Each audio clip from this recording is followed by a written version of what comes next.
what you heard from Coach Saban just now. It's not having that fall off. Like you saw, can go all the way back to 2009 when Texas was quote unquote back where they were when you had a lot of success. There was a major fall off that year, and I think, of course, you can easily say, man, this team should be in the SEC championship, and I think talent-wise, that's definitely an argument that can and probably you could say should be made. But you have to do it every single day. I mean, you have to do it practices. In NFL, we talk about organized team activities when no one's watching, right? Off season, those are the things that matter. And so, yes, there may be bumps in the road and games where you don't play up to your expectation. But for me, I think success matters when, like at the end of the season. What is your team looking like when things get hard, right? You talk about last year, Jalen Milroe gets benched. How does your team respond? Right, in Alabama. And they responded in a strong way. How do these individuals respond? I want to see how Texas responds when adversity hits. I think success looks like that. Yeah, Sam's being nice because honestly, when we were talking, he's like, "Yeah, y'all got to win yeah, this championship. Title we of got us. yeah, exactly. That's the goal Yes. for Tech. I mean, let's just be honest. Like all the stuff you just said is exactly right. You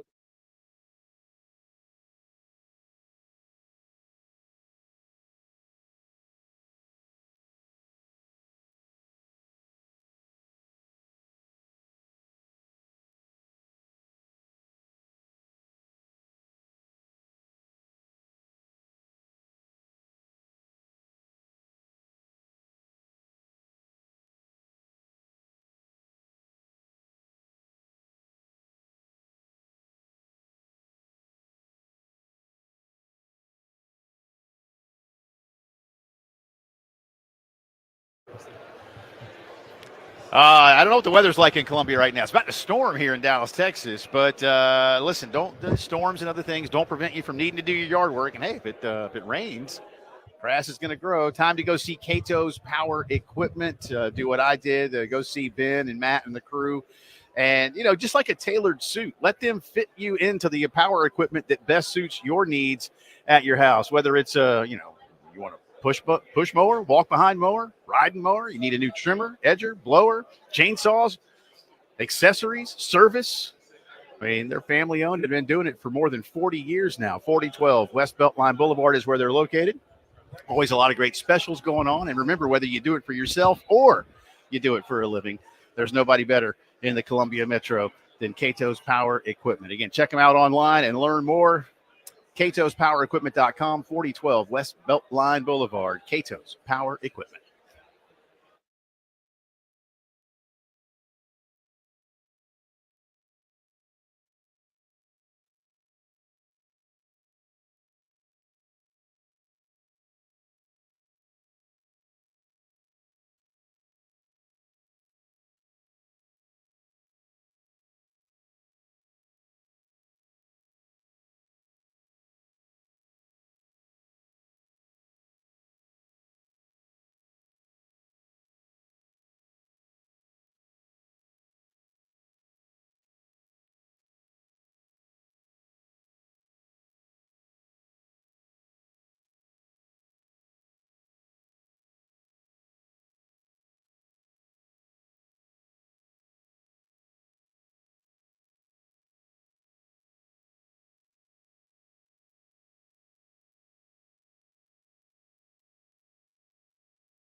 Welcome back to SEC Now, 2024 SEC Kickoff presented by Regions Bank. Just a few minutes away from hearing from Texas head coach Steve Sarkisian. He's going to be on the podium behind us to talk about his expectations for 2024. We were just talking a little bit about his team and the success as of late. Benjamin, I'll start with you. What are you looking forward to hearing from Sark in the next few minutes? In about 20 seconds, I'm told. Yeah, I know. There's just a lot of talk, a lot of hype. I want to see him come in. Obviously, he's going to be confident, but just talk about what his team needs to do in order to be successful in the SEC. He has an SEC-type football team. How is that going to manifest as he moves into the conference for his first year? The rest of you will have to save your thoughts for after Sark stops talking. Commissioner. For South Carolina. An unforgiving October. I think you got you have an off week, the last week of September, right? Then Ole Miss, Bama, Norman, and then another off week. Am I right about that? Yes, yeah. They're the 2 off weeks last week of September and the last week of October. And then once you're done with your very unforgiving October, you do start off in November against Texas A&M on November 2nd at home. That will be a very kind of like the Kentucky game. If you swapped Kentucky and Texas A&M on the schedule, I think we'd have the exact same feelings about A&M as we do Kentucky, because I think South Carolina and A&M are similar teams in terms of caliber. Offensively, they look different. And defensively, they look a little different than each other. But in terms of caliber and expectation, and well, not maybe an expectation, but caliber and realistic expectation, I think they're in a similar boat. Yeah, I think from a perception standpoint, I would agree. I guess the difference for Carolina fans when it comes to Kentucky is just that feeling of, boy, I don't, this is the right way to put it, but just they caught us and then they passed us. And now we've beaten them twice. And now we got to keep doing it, whereas with A&M, it's like a couple of years ago, you finally beat them, because you had not done it yet. I don't know. I have trouble with the A&M whole. It just feels forced. I don't mean this year. Yeah. I just overall. Ever since they got thrusted into the conference, and we have to make some type of yearly game happen. It just feels kind of divisions. Rest in peace. Divisions. I don't like it all that much, but it is what it is here. But when it comes to Bama, heavy expectations always. Kalen DeBoer won't really get much of a grace period. I don't think he's asking for one, mind you, and I thought he did okay this morning. Look, it's just for some reason. Well, I know the reason. Nick Saban's gone now, so they can't be as good as they were before. Well, maybe not, but they are certainly loaded with talent. Yeah, and all that guy does is win wherever he's been as a head coach. An absurd record. It is a cartoonish. Brett McMurphy, when he was on with Terry, and if you missed that earlier today, definitely go 1075thegame.com or our podcast platforms and check that mess out, because I think he mentioned I think he's coached 116 games. He dropped this tidbit of information. Coached about 116 games in his career, and he has won 102 of them. That is cartoonish, Jay Phillips. Yeah. That should not be a real stat. If you do anything that successfully that many times and not fail, I would say that is mastery of the craft, and that you are replacing the greatest coach to ever do it with maybe one of the closest things you can get to not having a fall off, and that's what Kalen DeBoer is able to provide you. Dave, we have some cuts from Coach DeBoer. If you would please, sir, I think it's the second one that we have on the list, the mix of players, veterans and newcomers into the Alabama squad. Here's a little bit from the new Alabama head coach, Kalen DeBoer, on how he looks at his roster.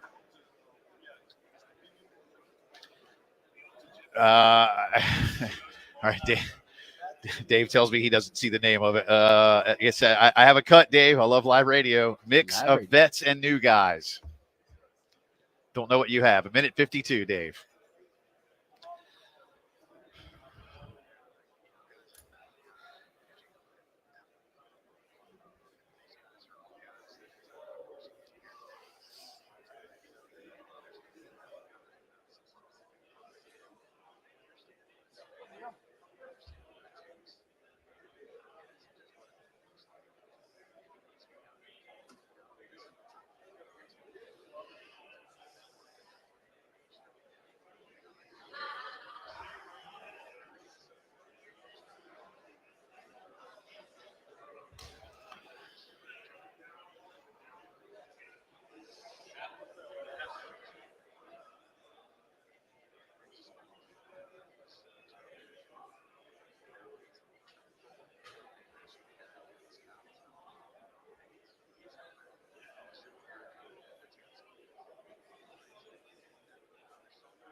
So there you go.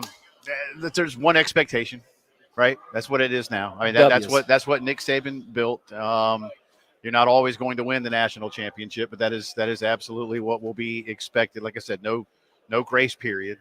They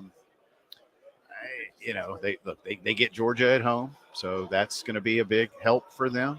I'm curious to see who's favored in that one. Do we have any early lines on that one, by the way? Not that I've seen. I think a July line doesn't mean that much to me anyway, to be perfectly honest with you. So because it will change. Once those teams start playing football, it will. But I thought again, I was impressed with him. I was anxious to hear from him today. He comes in with a lot of hype. The one downside is there's not been a lot of sustained time for him at any one program, and I imagine the folks at UW probably thought they were going to have him for a bit and that he was going to lead them into Big Ten football and go back towards where he was from, in the northern part of the country.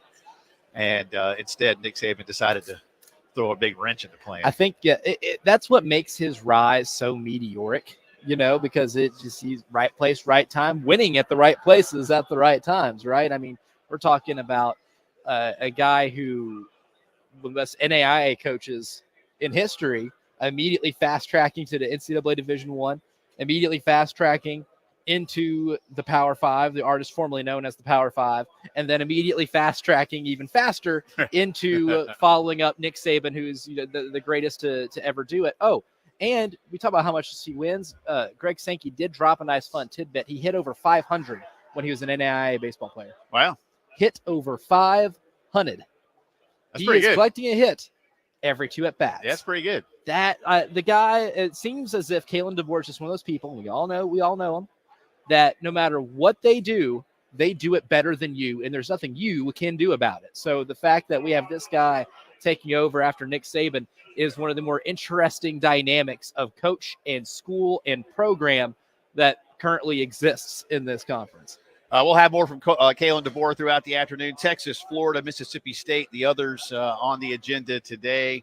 Steve Sarkisian today got the Nick Saban in Hoover treatment with a full-on police escort, sirens blaring through downtown Dallas. I happened to see that. Like he's the president. I was like, what's going on? I happened to be in my room upstairs here at the hotel for just a few minutes. And I was like, so I'm looking out the window, and I couldn't see anything. I could hear it. And all of a sudden, here it comes. And I was like, it's Sark. SEC rock and roll song themes, like we had the fun we had with Greg Sankey yesterday, dancing in the Sark. Yeah. Springsteen. Well, I like it. I like it. And I think tomorrow, I told you, Mike Elko could pull up in his own truck. People be like, Mike Elko could walk through here right now, shirtless, and go incognito. Yeah. People be like, or like you said, with the name tag, hi, my name is. And people are like, wait a minute. Oh, that's Texas A&M. That's right. Yeah. He could blend in, man. Lots more to do here. Our buddy Ryan McGee is actually taping a promo right in front of us, and then he's going to join us here at the table. Our coverage all week long brought to you by Mr. P's Pools and Pool Supply, expert pool services in Dillon and Florence. Your go-to source for above-ground pools, 843-841-0900 for you folks in the PD. And, of course, our great friends at Forest Lake Travel, the official travel agent of the game. Whether it's a family vacation or a road trip to see Carolina play football, Forest Lake Travel can take care of it. 803-738-1520, online, forestlaketravel.com. Back with more of the postgame show.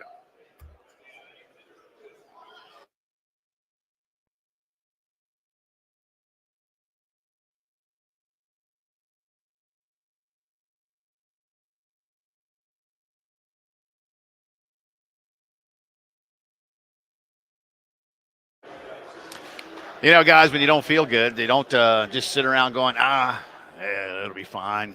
I'll feel better tomorrow. I'll feel better in a week or two. No. Instead, you need to say, well, what should I do about this? And if it's been something that's going on for a while, well, check it out with Dr. Dan Balknight and his team at the men's clinic. Things don't always fix themselves. In fact, rarely do they. Get a one-on-one consultation, especially if you just feel kind of meh, and see what's up. Dan will talk with you one-on-one about all the things that you do on a daily basis and figure out where those holes and gaps might be and how they can fill them. There is no such thing as a one-size-fits-all treatment at the men's clinic. Learn more about what they do every day for all kinds of satisfied customers and patients online, themensclinicsc.com. And you can set up that consultation by calling 803-875-MENS. Get better sooner and better with the Men's Clinic.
All right, welcome back in. Post-game show rolling along from Radio Row at the Omni Hotel, downtown Dallas, Texas. Jay Phillips and Elijah Campbell with you. Appreciate you being with us. Captain Dave's Master Control back in Columbia. And it is always a genuine pleasure to be joined by our buddy Ryan McGee of the Marty McGee Show, ESPN, and SEC Network. Yeah, whoever calls. Husband. Yeah. Father. Dad, father. Now you're a Gamecock dad. Man. I'm a season ticket holder, man. That's something I never thought I'd ever say. I am. I got a season ticket holder. I got 2 seats in a parking spot. And my daughter started sophomore year. We moved her in middle of August, and it was great. I mean, she had from my driveway to the Horseshoe is 90 minutes. There you go. And so it was perfect. Yeah. And she had a great time. She is all in. My wife and I, when we realized she's going to come home at the end of April, we went down to Disney World, just the two of us, adult Disney, right? There you go. We were at the bar at Animal Kingdom, and we watched South Carolina win the women's basketball championship. Right. And I said to my wife, I go, I wonder if our daughter will go get in the water fountain. And almost 3 minutes later, the FaceTime came in. And she was there. Nice. So Nice. no, we are dying the wool at this point. Yeah, my daughter that she just graduated Carolina, so she was at that as were a lot of kids. Yeah, it was great. It was, but there was no alcohol involved. No, there was not. Because they don't do that in college, as far as we know, as far as we're told, yes. there was not. That's but all very alleged. Yeah, it was. But no, but it was great. And it was exactly what I remember. We did Marty and McGee from the Horseshoe in 2021. And I remember that day looking around and thinking, this is where she should go to school. Yeah. I didn't tell her that. Right. And she did not want to go to my alma mater because it's my alma mater. But she fell in love with the place. And yeah, so we are definitely I mean, there's a flag flying off my house right now, so don't tell anyone in Knoxville that. That's good. Well, I won't tell anybody in Knoxville, but secret safe. They're right next to you. Yeah, they might have heard me. Yeah, the guys from Knoxville right next to you. They might have heard me. And yeah, I know. Yeah, and of course, my Aunt Judy lives not too far. That's from me. right. She's a big. I Gamecock texted fan, with her a couple weeks ago. Good, Yep. good. She's we talk about it. Aunt Judy, she's the best. She's the best. When you look at this season with the new teams coming in, yep. What's been how much has your perception changed? Well, we know who's coming in. Two of the biggest brands. Yep. But really, Oklahoma's program is like way up here, Ryan, and Texas right now is really good. But are we doing it wrong in terms of how? Totally, 100%. And I've said that all along. So I was very much on Baker Mayfield watch. And so his last 2 years at Oklahoma, I was up there a lot. I mean, a lot is in like 4 home games both years. You know, off season, did a huge Big E60 documentary on him. I was up there a lot. And the place is amazing. And their history, with the greatest respect to Texas, they're better at football than Texas and have been for a century. Right. Texas has been great. And Texas has national championships and whatever else. Oklahoma has 2 or 3 times whatever Texas has, except for wins. Texas has 1,000 whatever wins, but Oklahoma has more national championships. You forget how many Heismans they have. Right. Till you go up there and that road that runs alongside the stadium and they got the statues of the Heisman winners. And it's just, and in reality is, you know, Josh Heupel gets a few more votes and they could have a couple more. So it is, what I'm excited about is, as you guys know, the SEC crowd really just pretty much pays attention to the SEC. Mm-hmm. And whoever they play in a bowl game or playoff, they watch. I remember when I went to school at Tennessee as a freshman, our season opener was at UCLA in the Rose Bowl. And I'm like, this is awesome. And they're like, whatever, we'll win. I go, no, we might not. You know, they got like Tommy Maddox and Arbuckle and all these guys. They're Terry Donahue. They're really good. No, whatever. That's what it is. They don't watch anything other than and then Mississippi State comes in 2 weeks later, and everybody knows everybody on everything. Well, what are we doing? Yeah. And so I'm excited to see SEC fans experience a game in Austin, a game in Norman, and also, you know, we had Quinn Ewers in a room with us a few minutes ago, and he is so excited to go to, I mean, their schedule is ridiculous. And Oklahoma's is too. I mean, Oklahoma goes to Auburn and they go to LSU. They are so excited about going to LSU in November because everyone hears about that. Yeah. And so that's the part I'm excited about. I'm excited for South Carolina fans when the turn comes around to experience Norman and to experience Austin. And we get Texas A&M back. Yeah. Like, you know, and obviously now it's the Red River rivalry just up the road is a conference game. Yeah. So it is I'm excited about it. My favorite dynamic, Ryan, of this week occurred today, and that was watching Nick Saban watch Kalen DeBoer do his first SEC Media Days press conference. And I was joking with Terry Ford. I said, Terry, I would pay an ungodly amount of money just to be able to listen to an audio feed of what Nick Saban is thinking right now. I could. What do you think Nick Saban's thinking watching that man who has done nothing but win and in college baseball hit over 500 when he was in AIA, take over the program that he took to 6 national championships? Well, first of all, Nick Saban is really funny because I saw him. So what's super weird, a little inside baseball for you. What's super weird is, you know, we have our ESPN green room, which is right behind the big room everybody sees on television. And that's where everybody hangs out when they're not on shows. And what's super trippy is to go in there And Nick Saban is just sitting there eating a bowl of cereal and drinking coffee and like talking to everybody. Kind of cereal? What kind of cereal? Well, it was Special K, I think, this morning. Like, you get to my age, you get to my age, it's all fiber and all that. So, but him just sitting there and him like going through the rundown of the show, just like the rest of us. So, and I asked him yesterday, Marty. So Marty and I, we do our coaches season, our talking season special with the coaches. We're doing a special like standalone special just with Saban and Sankey together.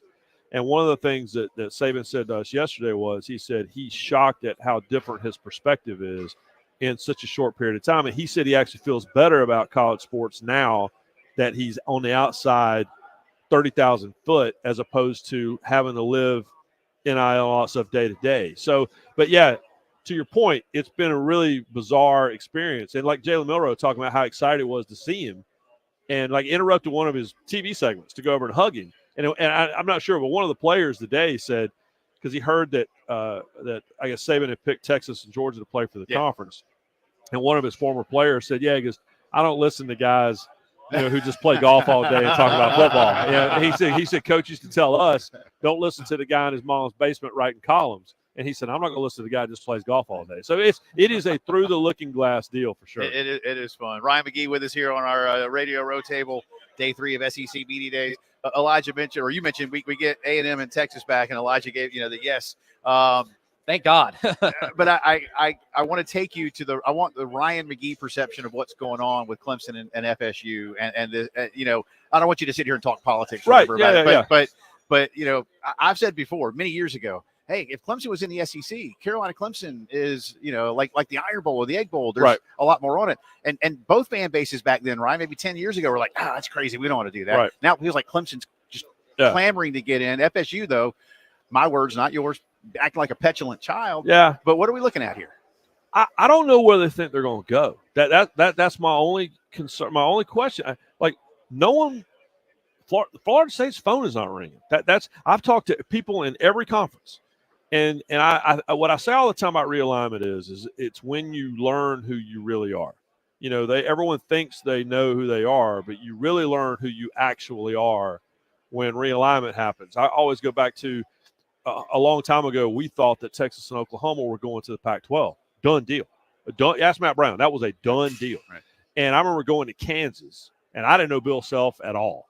And Bill Self calling me into his office and using so many swear words because he said, they're talking about us going to the Pac-12. And he said, and I'm the, blank and blank blank head coach at blank blank Kansas University. No one's asked me what I think. They're asking the football coach who's won 2 games in the last 5 years.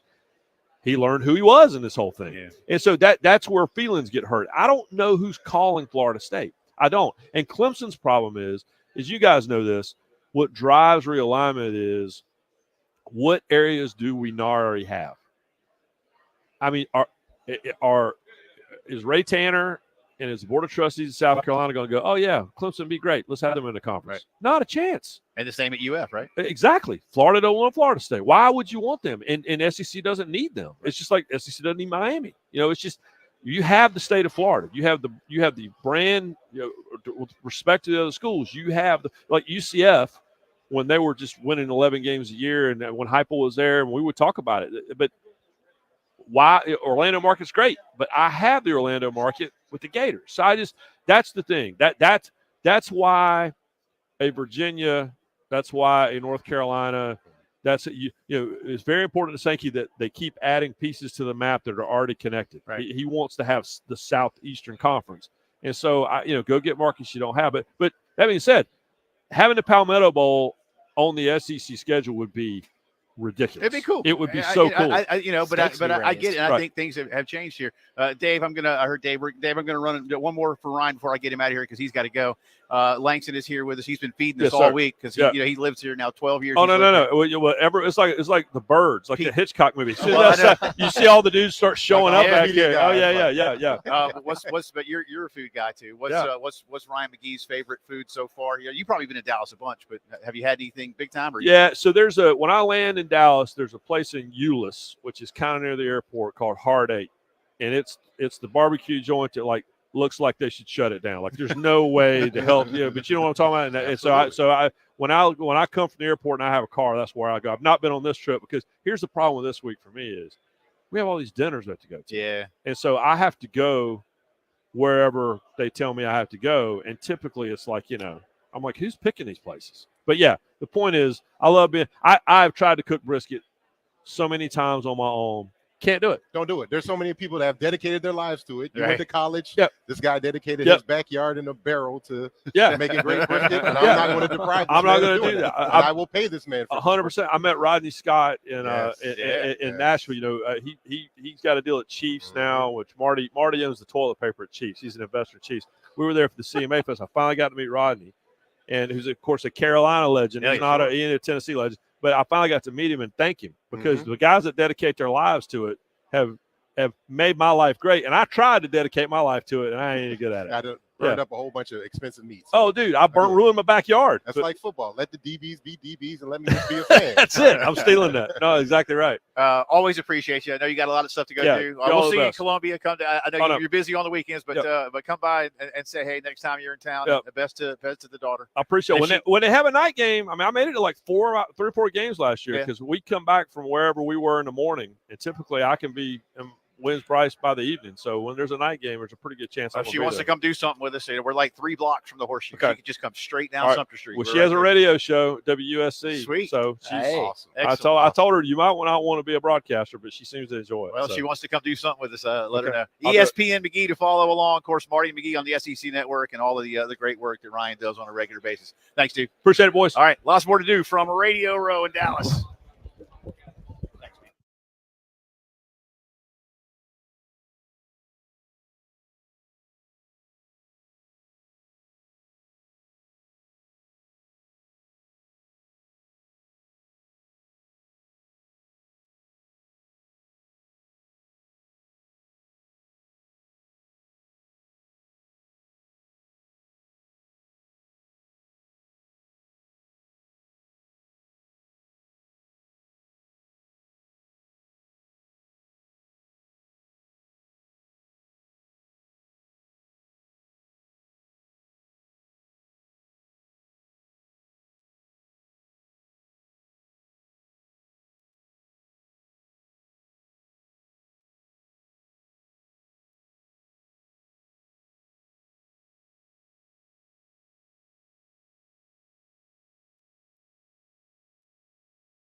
All right, closing down hour number 1 of the post-game show on this Wednesday afternoon. Jay, Elijah, Langston is back at the table here with us. And once again, thanks to Ryan McGee for hanging out. Always fun to get his perspective. Florida State's phone ain't ringing, he said. So you find out what you're worth. Yeah. And it's funny when he was saying that, it took me straight to, again, how anytime you hear anything, how does it affect me? It reminds me of the first time I went into free agency and my agent was like, everybody knows who you are, just nobody's calling for you. So we're just going to take this tender that Detroit offered you, and that's it, buddy. And that's like you said, you kind of, it's one thing when you hear your team or your coaches or the organization, we love you, want you to come back, but just at this number, we don't like you at that number over there. But that's a very poignant point when he says, like, you kind of see what the real is. Same for when, like, you put your house on the market or, man, let me see if my kid can really get a scholarship. Let's put that transcript out there. And you're like, oh, man, we should have read with you more after dinner time tonight. Man, we didn't do as good as we thought. But it's that is the very interesting thing. And it goes back to what I think we were talking about the other day, is like the value add, because we're getting down to the point where, like, there's only so many chairs left. And if you're not already a Michigan or a Texas or whatever, so, like, what's the value add of adding one more of these teams? And we're running out of Texas's. We're running out of Oklahoma's. So now, do you want a Tulsa? Do you want a North Carolina State? I mean, North Carolina State folks don't want to hear this, but I know a lot of South Carolina fans don't want to hear that as well. Yeah, well, but like Ryan said, too, like a lot of people have said, that this is still about new markets. It's not just about brand. Brand has become more important in this round than the last. And people may say, well, you already had Texas A&M. Why'd you need Texas? Well, because you added Texas. Whatever you might think of them, you still added the University of Texas. That's different than adding Florida State or Clemson. They're not in the same. And if that means you get Oklahoma as well, you take it. Well, of course. You don't. You got the better program. Oklahoma's the better program. Yeah. And a new state. But that's the better program. And clamoring to show any way they can, even though they don't have the money or the reason. We'll find it. That's going to, because I feel, too, after a while, certain schools come in here like, yeah, we want to be here. Then after a while, you don't have the alumni. You don't have it just means all the stuff that Sark was talking about just now. With me and Elijah were just saying, like, he's like, man, we took a Sprinter van here with a police escort. Like, bro, you work at Texas, you've had this before, but that's the standard for everything. That's just going from here to an interview. Yeah. Lots more to do with Langston. Coming up a little bit later on, Caroline Fenton of Yahoo Sports, a good friend of Elijah's, is going to be with us. I think our buddy Rick Henry is going to stop by. Oh, man. And we'll talk a little more food because Langston's got to get out of here early to go to a function with his daughter before she makes him. We got to make sure that scholarship money is there, Jay. I mean, I'm not anticipating writing a check when I go up there in a couple weeks. Almost an empty nester. Plenty more to do from Radio Row, SEC Media Days.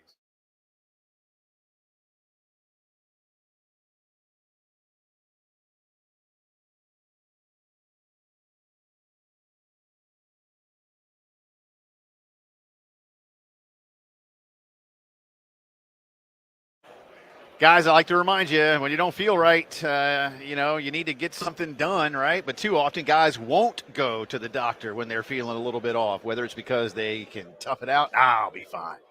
Just like my granddad and my dad were. Or you say, I don't really want to talk about what it is that's been bothering me. I'm a little embarrassed. Well, don't be that guy, all right? Please, don't be that guy. Get to feeling better, whatever it might be, after you see Dr. Dan Balknight and his team at the men's clinic. They are experts in healthcare for men, and they're dedicated to making you feel like yourself again. They'll get to the root of the issue, and they want to get you back to feeling the way you used to and the way you want to.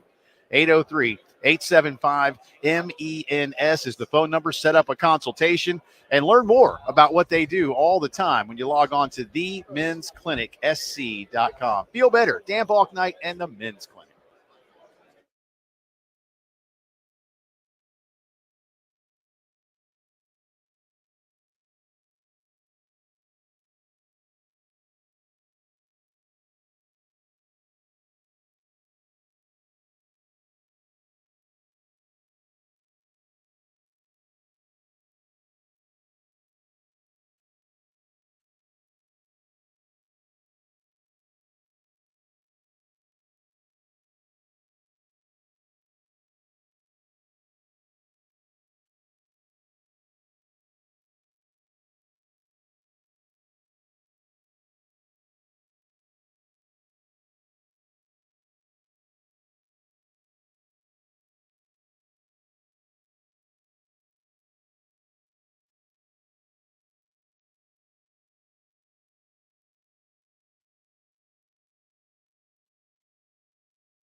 We're back.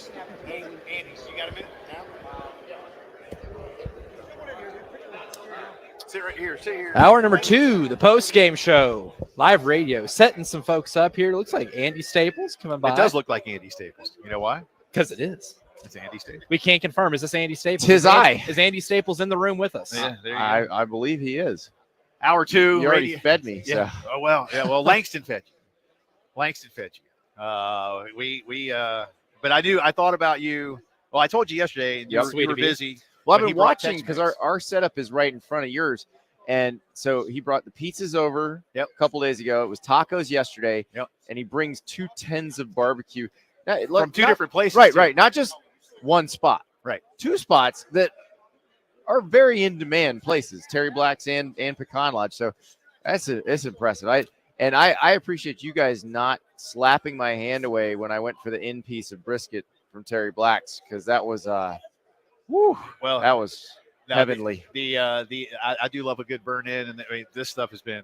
I can't eat anymore while I'm on the air. I'd love to just sit here and eat. You would fall asleep on the air. Yeah, that would not make good radio. No, but I was joking with Langston. Yeah, that you might have to spell me for like 30 minutes. Give me 2 segments, and I think I can nap it off. But now I know. For many that don't know, of course, Andy's now with On 3, but Andy played for Coach Spurrier back in the 90s. And Steve, Steve wasn't always thrilled with the Bojangles right by Williams Rice, where you've been many times, or at least you know where it is. Well, yeah. But how did he treat you guys food-wise? Well, so that was a different time. So that was when there was no training table. So even the scholarship guys had to eat with us lowly walk-ons at the dining hall.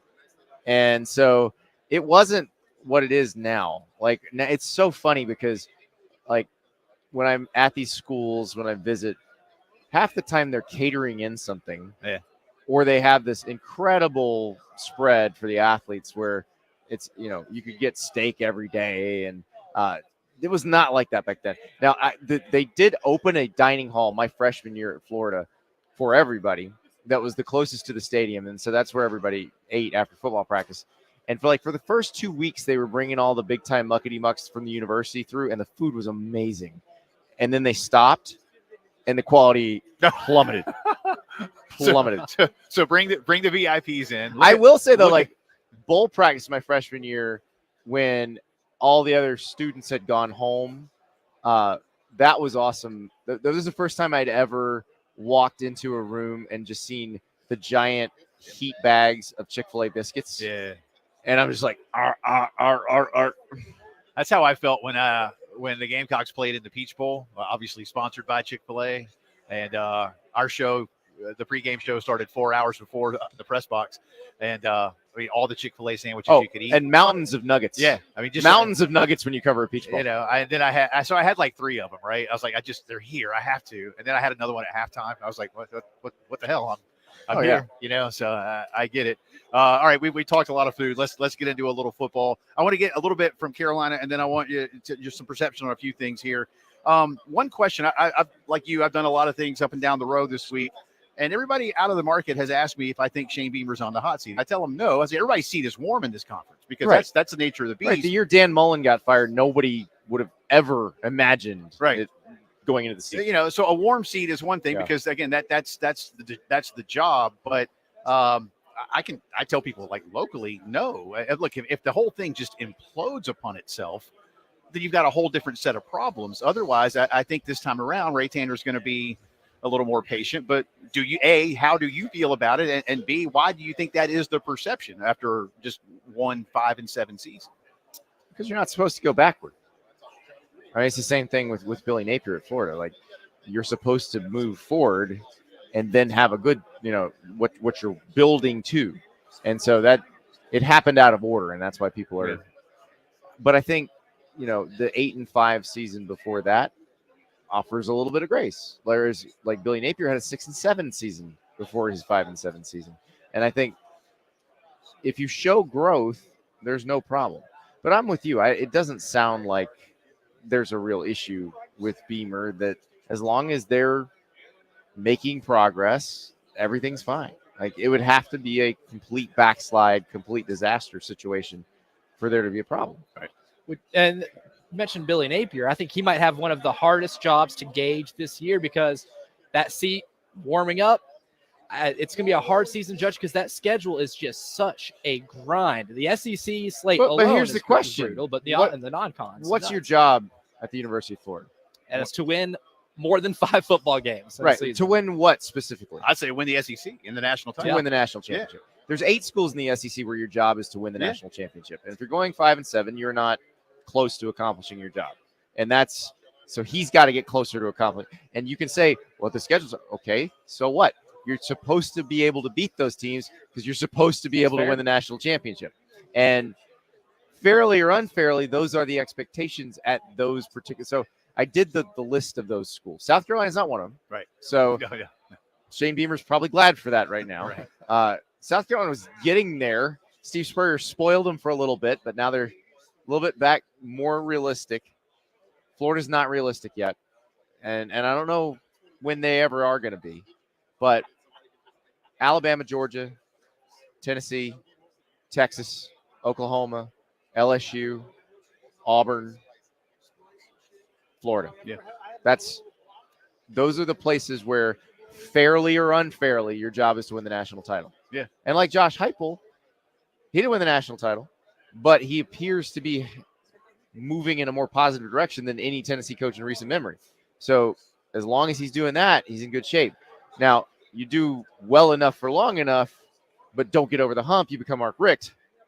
And ultimately, you saw what happened to him. Yeah, and you get fired for winning 10 games a year, but not winning the title, and now Kirby's done it twice. Florida and Texas have a lot in common. I mean, these are 2 of the 3 biggest states in the country when it comes to football, and yet they seemingly, on a somewhat consistent basis, underachieve relative. Consistently inconsistent. Yeah, yes. Relative to expectation, relative to resource. And yet here comes Oklahoma, which is a lot like Alabama, in my opinion. Consistently consistent. Yeah. Yeah. I'll ask you what I asked Ryan McGee a little while ago. Are we collectively, I look around the media days and around the conference, doing it wrong when it comes to how we're measuring these 2 programs coming in? Is it too much recency bias for Texas relative to OU? I don't know. It depends on how you're doing it. I mean, I don't think Oklahoma's going to have a problem at all in the SEC. I don't either. They've never had a problem in any conference. Right. Like, they're always good. Now, is this the year they want to have to retool their offensive line and replace 5 starters? No, that sucks. But I still think they're going to be okay long term.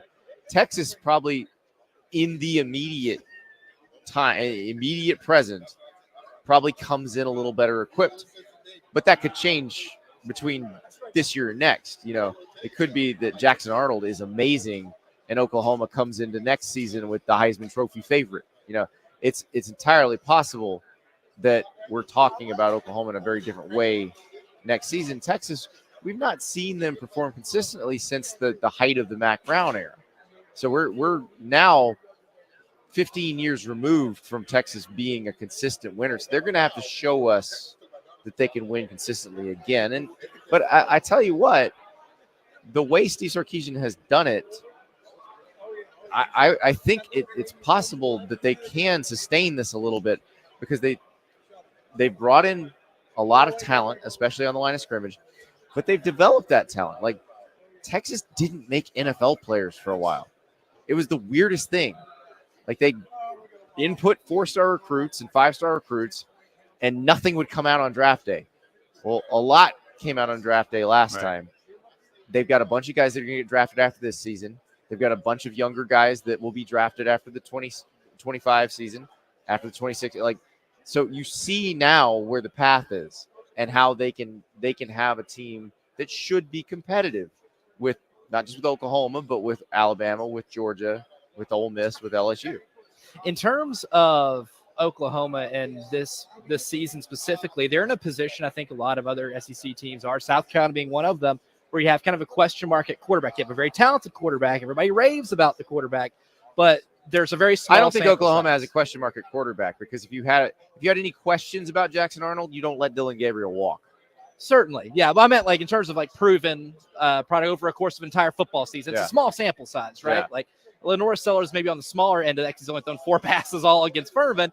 Jackson Arnold got to play a bowl game. You got to play a bowl game. Didn't go against well a good either. team. Yeah, but you saw some really good throws. You saw some questionable decision making. Oklahoma, South Carolina, Kentucky with Brock Vandegrift. There's not a lot of sample size. Yep. There's plenty of teams in the conference right now that have quarterbacks with small sample sizes, but talented players.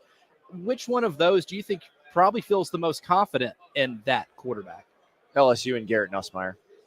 But also Oklahoma. Mm-hmm. Because, again, you do not let Dylan Gabriel walk if you aren't damn sure that Jackson Arnold's the guy. Because Dylan Gabriel is going to put up insane numbers at Oregon this year.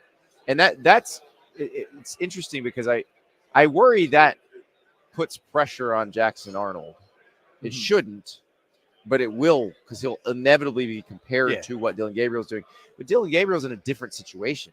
The line in front of Dylan Gabriel is a bunch of NFL dudes that have proven themselves already. Their receiving core is loaded. Now, Oklahoma's also got a loaded receiving core, but Oklahoma, we don't know what their line's going to be yet. But Dylan Gabriel is going to put up insane, crazy, huge numbers because you saw what Bo Nix did in that offense. Dylan Gabriel is actually probably more accurate than Bo Nix, and Bo Nix completed like 78% of his passes. Broke a record, right? Yeah.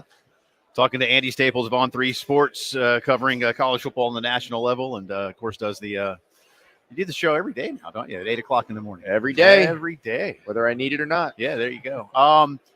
I've seen you and Pete and others on your network, and obviously a lot of us talking about the potential expansion or realignment, whatever word we want to apply. Hey, we just got news on that.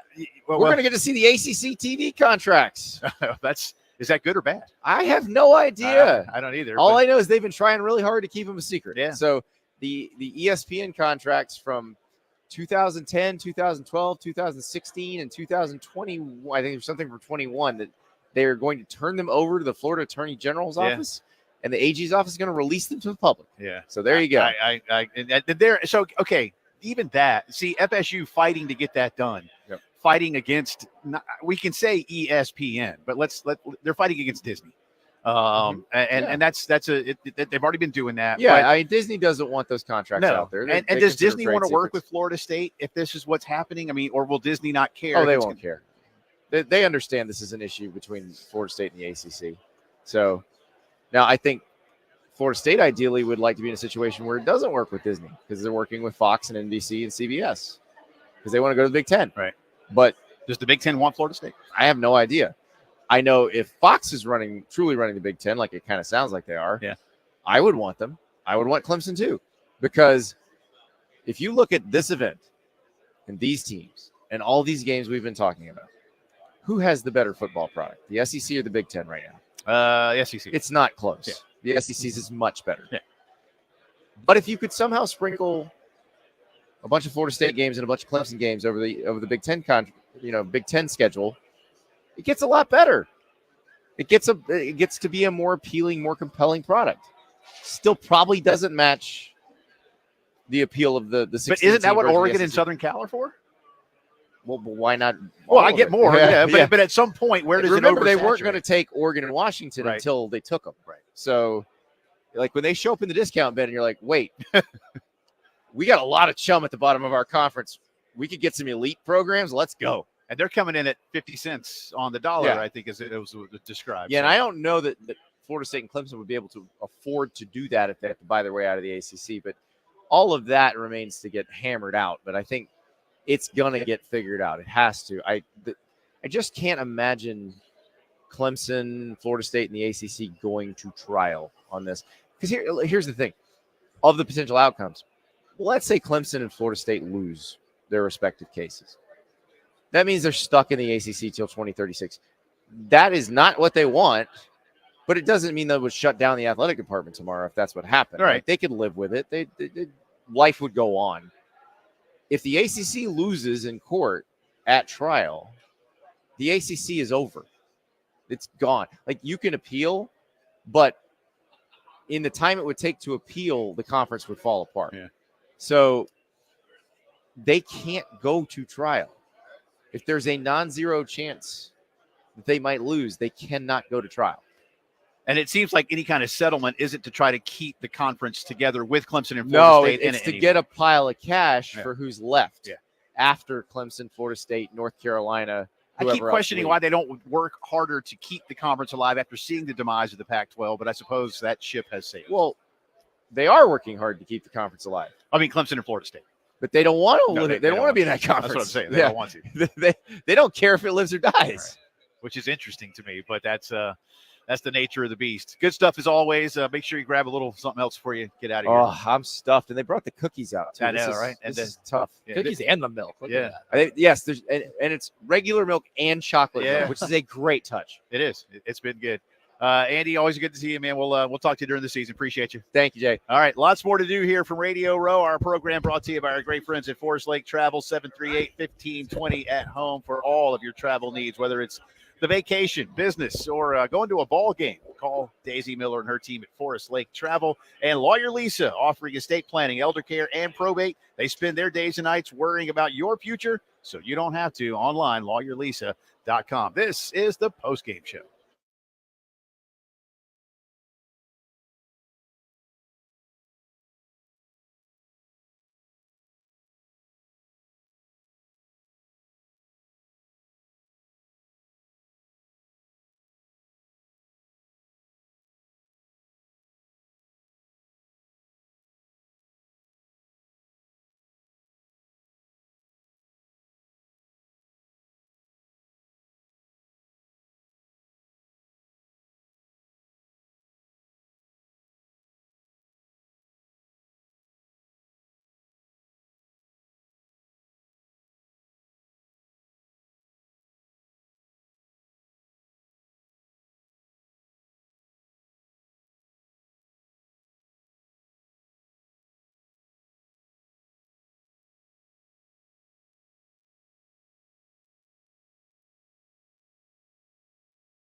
One, two, 1, 2.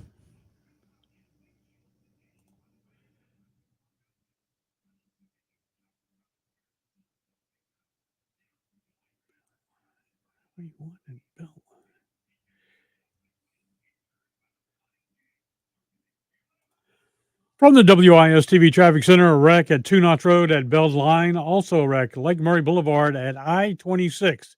26 eastbound just before St. Andrews Road. A wreck there as well. And 321 at I-20. This is Captain Dave, WIS TV Traffic Center.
21 minutes after 4 o'clock Eastern time. Welcome back into the post-game show. Again, tomorrow I'll be fully versed in living in the Central Time Zone. It's the Lord's time zone, Jay And Phillips. then I have That's to the go best one. And then I have to go home. Langston knows it too. Deep Well, down Langston- inside, he knows. This is the way. I do know this, but I still feel like I can be on Central Time, but I know it's 6 o'clock. It's like a weird, like perfect mind choice. I'm like, oh, 6 o'clock somewhere. I don't disagree with Elijah's take on that for the purposes of watching sports on television. Yes. Which The is Central kind of Time our Zone kind is of our shtick. Very, very friendly. When it's a 9 o'clock game, but it starts 8 o'clock in the Central Time Zone, you don't have to be a complainer like the rest of these old folks. Yeah. But if I'm on the Because I East am a Coast, complainer. and I'm right there with you, Jay, but because of the time zone, I get to be non-complainer. So. I'm a Los Angeles Laker basketball fan, and the games start Yes. at like 10 o'clock. And I am a little bit of a night owl, but at the same time, like, I don't like waking up the next morning and be like, I regret that, especially if they lose. Especially Lakers, happens a Denver, lot. middle of the year. Like, come on, what kind of sicko are you? But you are. I You're am a young- sicko. Yeah, I'm with you. I am I'm with you. ill. Now, I will say this: as you get further and further, I thought the earlier start time being on West Coast time and watching like Sunday football, it starts at like 10 in the morning, man. Like That's like a reality. I don't know if I could. It does, actually and it listen. ends early, so it feels weird because you're done about like 7 o'clock, even with the late game. You're Yeah, like, what- I mean, the late game out west starts at 5. yeah, and you're done. You're like, okay, what I do? Are they going to show 60 Minutes again? Like, you know, like Might it actually is start odd. watching 60 Minutes at that point. Might That's start right. watching it That's right. regularly. I think that's how they get most. We got to do a study on that. All the 60-minute crowd is basically West Coast folks. Well, Because of that used to because of trip me 3-hour out. time difference. That used to trip me out, like when I was a kid. They probably still do it. I don't know, and I just don't pay as much attention, I guess. But coming up next on all these CBS stations, 60 Minutes, except on the West Coast. They still do it. Yeah, Yeah. still do it. Yeah. They still drop the Yeah. line. Yeah. So Do they have the ticking on the little on the Yeah, yeah. graphics? Oh, Just yeah, man. Let you know Yeah, you're you getting hear- close. This game is running out. It's almost mom's time to take over the TV. But Jim Nance talking over the ticking stopwatch, or like Pat Summerall used to do way back in the day, man. So those- nostalgia, Jay, nostalgia. nothing better than Summerall and Madden, right? Whether Right. they were on CBS See, or Fox. At least that's one CBS tradition we still get to have and hold on to now that this great conference no longer play on CBS. Now we get that beautiful CBS theme song, but to the tune of Purdue and Iowa. So congrats, I guess. Yeah, congrats. Congrats. Live Question from mark. West Lafayette, Indiana. Hey, if you like touchdowns, this game is not for you. Speaking of big time football, Tune in elsewhere. while we have you, because I know you got to get out of here in just a minute, Langston. Somewhere I forget that I can see a Ferris wheel out of one of these windows somewhere. Is that the fairgrounds? That is the fairgrounds. Okay, so, so it's this right- way, so it's so like- you catch okay. the fairgrounds going from 30, and it looks very close, but there's probably it's like LA, probably about 45 minutes worth of traffic to go from here to there. Okay. It's only like 2 miles away. So. Well, then, excuse my language here. That must be a big ass Ferris wheel. Yes. And I don't know if it's been updated since the original Cotton Bowl when it was wooden seats, but so I will pass on It's writing. kind on of it. you talk about nostalgia. It's kind of rickety, as my old man used to say. So I don't know if that's part of the effect or if it's just let's just see if we can go around one more time. Let's see if it'll last one more season. Well, it seems to, right? That nobody's No, fallen off It yet. survived the fire. They burned up Big Tex a couple years ago and rebuilt Yeah. him, but the Ferris wheel's still going strong. So Yeah. it gets up there, Jay. It all works until it gets doesn't. up there. We And then like- they always want to stop you at the very top, and Yeah. it swings. I really do. Before if you and the missus do ultimately maybe decide to come back to South Carolina, before you do, we'll have to work it. I want to do the Red River game and that Oh fair. yes. So, but I'll just have to come crash at your place. No problem. We got some space. We're kicking somebody out here in a couple of weeks. They're empty nesters, man. I You keep guys got to saying this. figure My out. wife looks at me like she's coming back at some point. I'm like, some point. Yeah. Hopefully Christmas she has break. a W-9 or a W-2 or some 1099s or something. That's Like, the NCAA football room now. That's right. That's We the will game dedicate room. it. We will dedicate it to my franchise that I will be building. Nice. All right. So, Pecan Lodge, Terry Blacks. Yes, all Texas barbecue, a lot of smoke. Pecan Lodge, really emphasis on pecan wood fired. None of that gas stuff. Got Jay some collars, got some fried okra, so that lets you know these folks are official. When I saw the fried ribs. okra on the menu before, because I was like, I got to find some place. I was like, all right, there it is. Yep. They had fried ribs today. Got a nice little smorgasbord of everything. And glad to see some folks came and helped y'all eat it because I try to set the bar high for you. I didn't think you'd eat it all. I knew Elijah was going to put a big dent in it. Yeah. Terry with that That's what iron I do. gut, you don't know what he eats, but he just shovels it away. Well, it won't be anything green, as we said. Terry, it will not be anything green. But it's And- always- Even I okra. backed it up. I said he won't. you couldn't pay Terry to eat something green. Heath Klein came by, he approved, so it was good. Like I said, man, I'm trying to impress y'all, man. I can't look at it right now because I will continue. But the thing is, like, it's the Disney movie where like the smell comes and it's like tickling your nose. The animated, yeah, something like that. That's what I feel like right now. All right, since you got to go, what do you think, man? You had fun this week? Man, this is phenomenal, man. Like I said, it's much. I think it was. I'm glad I never came as a player. Yeah? I'm glad I came at this time because Langston Moore back as a player could not bring food. Lou Holtz would have been like, "Fatty, what are you doing?" He would have definitely gave me the poke to the Lou stomach. Holtz would have bullied you about it a little bit. That's called love, tough love. When somebody calls you got a biscuit head, that's called tough love in the South. You know what I'm saying? So it's phenomenal. I wish I could come back every day. I can't believe y'all do this for work every day. This is really, really cool. Got to see NCAA early on. Nick Saban. I think that's probably been one of the coolest things to be here this year. See all the Nick Saban trees, the Lane Kiffins, the Starks, down to the Kirby Smarts, and just see Nick back there like, yeah. Don't forget now, I raised you now. That's what it's been. Watching right? from afar. Yeah. Watching very from proud, afar. very proud. And I also think, much like Lou Holtz, he is still Papa, coach, right? Whatever Papa Lane Bear. might have one word for him. Kirby got another word, but like he's gonna send somebody a note. I'm gonna tell you, get your suit together. I didn't like your tie. I didn't like your handkerchief, or stop saying so much. Yeah. In typical coach fashion, I guarantee you, Nick Saban will find a way to get some pen paper, not no text, pen paper written to somebody from that coaching tree off this week. But it's been phenomenal to see that all the tributes to him, the players. Let's go ahead and get this dude be not the commissioner, because we already got a commissioner, Right. but we need a what do they say they need Like a a czar an of college AD football or somebody like that. I don't know. Yeah, let him be somebody. Let him he be could be the whole. I mean, we got a commissioner of the conference, but like somebody to run college football. But here's the thing: they won't let that happen. No, and I don't think he wants to either. Yeah. I think that's. I think he's at the point right now. He's liking the media gig, and Well, he's going to be beloved doing that. Sweet So. spot. It's that sweet spot. He's not taking himself too seriously. He's giving up. I mean, So Ryan was saying he's loving the media gig. He's on the dark side now. There's no going back. There's no making going sure back. he's still getting his Well, fiber here's so he the, can do this. here's for a the long thing, time. and again, this is I say this in a good way. He's making about what he made, and he's probably working about 20% of. And I mean, he doesn't have to recruit, buddy. Yeah, but it's not going to be 15 hours a day, 7 days a week. Absolutely. And he'll work hard. He'll be good at it. So the question is going to be, and I wonder if it's going to come from Miss Terry first or from himself. It's like, why did we do this 7-10 years earlier? Why did we? Wasn't 3 enough?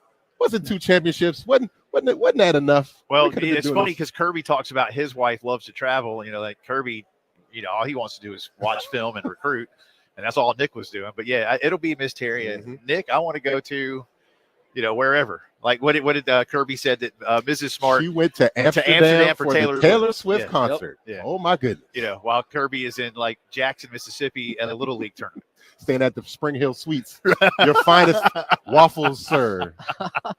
Don't worry about that burnt bagel smell in the back. And all right, last thing, real quick. All right, so we got all college football here, but as soon as this event ends tomorrow afternoon, this town turns back to the Cowboys, right? Right. I was joking with you a couple weeks ago. I was down in Mexico trying to find out why Dak Prescott had a walking boot on for a fishing trip. Was that even something you could do out there, being from the Low Country? No, he was really hurt. If you got a walking boot on, but yeah, this is going to turn into Dallas country. I think they were getting ready to report to camp really, really soon. It amazes me that they're starting training camp early and earlier. They'll go out to Oxnard, but yeah, man, it'll be full go Jerry World here before you know it. And I'm sure. It's a blip on the screen, but he's ready to get y'all out of here because there's only one real football. That's true. No, SMU is cool and all of that, but it's the Star. We know how it works. You got to get out of here, yeah? Yeah. Man, all right, man. Listen, you've been better to us than we deserve. Nah, man, this is great. But thank you. And again, as we always tell you, athletesанdartists.net. For just a chicken little, used to was a rooster, and maybe we need to do a button gut with you because of all this. Absolutely, man, we've been priming this for years. It was my dream to do the button gut cookbook. To start getting, see, that's what I should have been doing, Jay. I should have been collecting all these offensive linemen, getting the next generation of button guts. Well, we got plenty of stuff to work. Well, we'll get you. We can't do it all at once. Next year, whether you're here or not, you can fly from Dallas to Atlanta. We're in Atlanta next year, so we'll do that, and we'll eat a lot of Chick-fil-A. We'll eat our way around Atlanta. I know some folks around there too. We can get that too. We'll do it. Remove the chains to follow on Twitter, and again, athletesанdartists.net. He is our terrific friend Langston Moore, and again, we appreciate your hospitality like you would not believe. Good stuff. Caroline Benton, Yahoo Sports, coming up on the other side of the break as we continue on from Radio Row at 2024 SEC Media Days.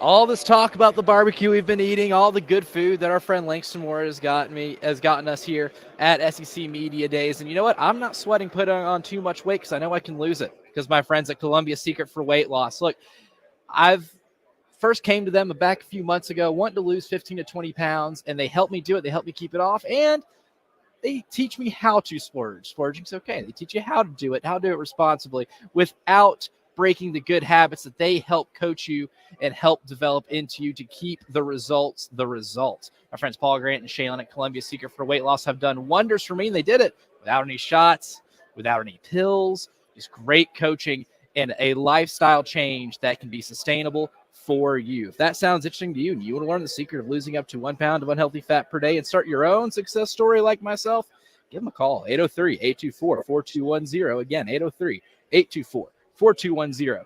Columbia Secret for Weight Loss. Results may vary.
All right, on the roads currently, we have quite a few problems. We've got Hardscrabble Road at Elders Pond, a wreck there, 26 eastbound just before. That'll be inbound, St. Andrews Road.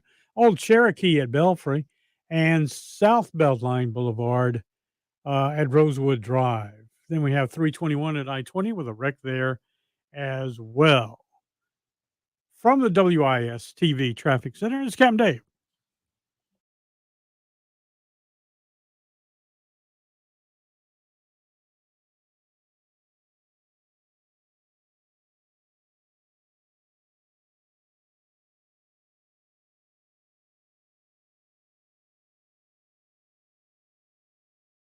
No worries. I just have a hit at 4:30, but I'm good.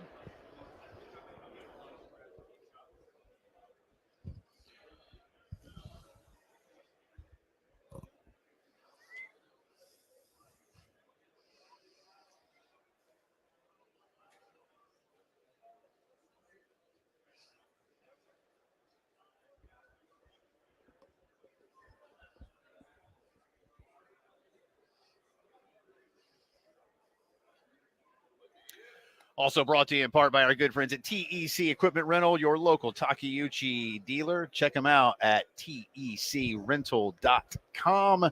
And by Lawyer Lisa, offering estate planning, elder care, and probate. They spend their days and nights worrying about your future, so you don't have to. Online, lawyerlisa.com. Welcome back into our coverage of SEC Media Days. Day 3 winding down. One more in the books tomorrow.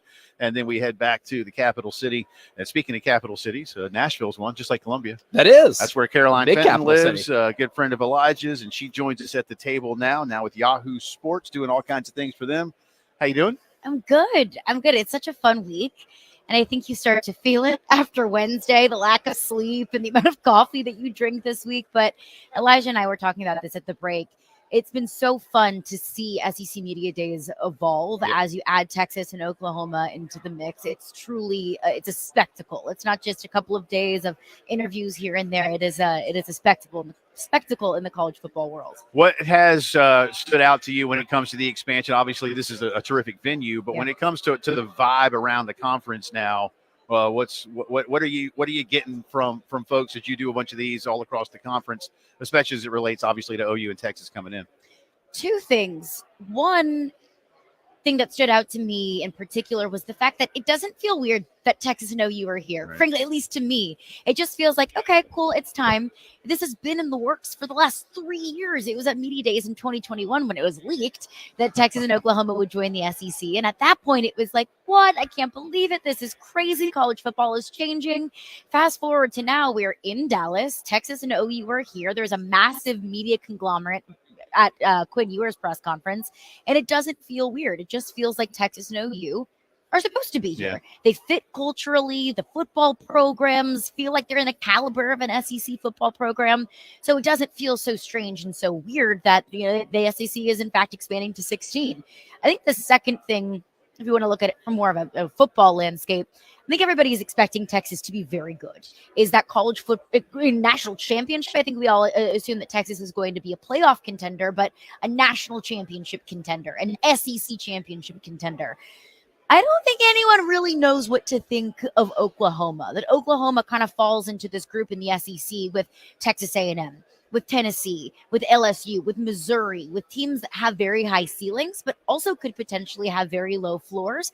That Oklahoma could be a 10-2 team, and Oklahoma could have the possibility of being, playing spoiler. Yeah. Because looking at some of the teams on their schedule, they play Tennessee, they play LSU, I believe they play South Carolina as well. But they have the ability to kind of spoil really special seasons or get some really impressive wins on the books. And you've covered LSU for a long time, because Oklahoma and LSU, I kind of equate a little bit because they have a little bit of a question mark at quarterback. LSU's replacing a whole lot more in terms of like skill position talent, because anytime you lose your top 2 receivers that were first-round draft picks, as well as your Heisman winning quarterback, that's going to automatically make for some questions. But what do you think LSU feels within the walls of that locker room, those coaches' offices, what they have in Garrett Nussmeier? Because we've gotten them like in doses, right? We had the SEC championship game a few years ago.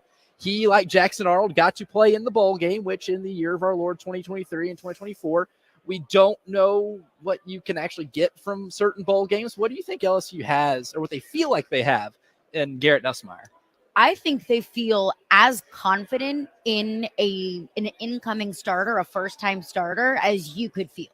Because obviously there's going to be questions and there's going to be concerns about, okay, you've gotten your first start under the belt in the bowl game. Well, now it's like, this is your car. Like the keys to the car, Right. It is your program. This is your job to kind of guide this ship every single week. So you never really know exactly how a guy is going to be able to handle that whenever he's in that position.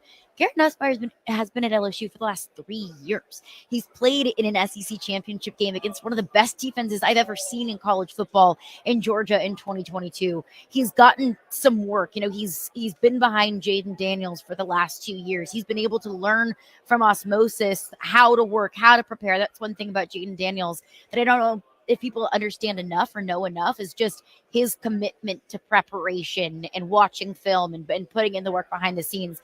So I think Garrett Nussmeier has so much time doing that you can feel really, encouraged and confident about him taking over this job. But frankly, you look at what LSU lost this past year: Heisman Trophy winning quarterback, the Biletnikoff runner-up in Malik Neighbors, and one of the leading touchdown scorer in Brian Thomas Jr., at least receiving touchdowns this past year.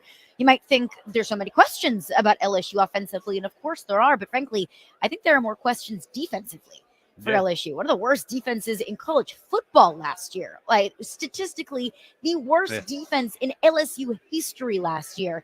And they also lose Mason Smith. They lose Mekhi Wingo, 2 of their defensive tackles up front. Harold Perkins is going to be a massive name and a massive storyline going into this season. And even his position is kind of, in question. There's a lot of controversy about where he's going to be playing this upcoming season. So the real questions to me are, can the defense be average? Can it just be average? It's all you need it to be. If it was last year, they win a national title. And then now they're paying $2.5 million for a coach to make them at least average, or maybe hopefully better if you're spending that much money on a coordinator. Can you not give up 700 yards of offense against Ole Miss? Like, if you can hold them to 600, you win that game. Like, we're not asking for much. The bar's on the floor. It really is kind of remarkable to think about some of the things that didn't go for them. Caroline Fitness with us from Yahoo Sports. This time next year at Media Days in Atlanta, Lane Kiffin is the head coach of blank. That's a great question. I don't know if I see Lane Kiffin going anywhere, frankly, because I think now in the NIL space, you've seen Ole Miss be incredibly competitive, where whenever NIL became a thing, I think everyone was really worried about the rich getting richer, where we didn't see teams like Ole Miss that maybe doesn't come from the most fertile recruiting ground, or maybe just couldn't compete with the Alabamas and the Georgias and the Ohio States of the world. Well, they've got money and they've got donors that want to win, are desperate to win, and are willing to do whatever it takes. I feel like Lane Kiffin might feel like, at least I feel like Lane Kiffin has more resources now than he did before to be more competitive. And we saw him be able to build, at least on paper, what looks like a national championship contending roster, and what he did in the transfer portal. Obviously, Juice Wells, a name that you know very well. He identified the biggest need for Ole Miss last year, and that was being bigger and beefier and more physical on the line of scrimmage on the defensive side of the ball. So what does he do? He gets Walter Nolan, the best defensive player in the transfer portal. He gets Princely Umama-Yellen, who comes in with a ton of experience from Florida. I think he is still at Ole Miss. I also don't know if he would leave for just any old job. Right. When the Alabama job came open, I thought that could have been the one. But now that Kalen DeBoer is at the helm, I think Lane Kiffin will be at Ole Miss. I don't know if Alabama wanted Lane. I think if they wanted him, I think maybe he is. I'm kind of with you, so who knows? Caroline's going to sit tight and join us on the other side for a little bit more. We'll get her take on what's going on around Gamecock football, too, and more for Media Days, brought to you by Ziegler Kart Sales, providing top-notch golf cart sales and service for more than 20 years, 843-621-5016, and Behringer General Store on West Evans Street in Florence. Relax and shop local at Behringer's Country Store, where the past meets the future. More from Radio Row and Media Days coming up.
And we appreciate all of our fine sponsors bringing us coverage of SC, or bringing you, really. Well, they brought us here.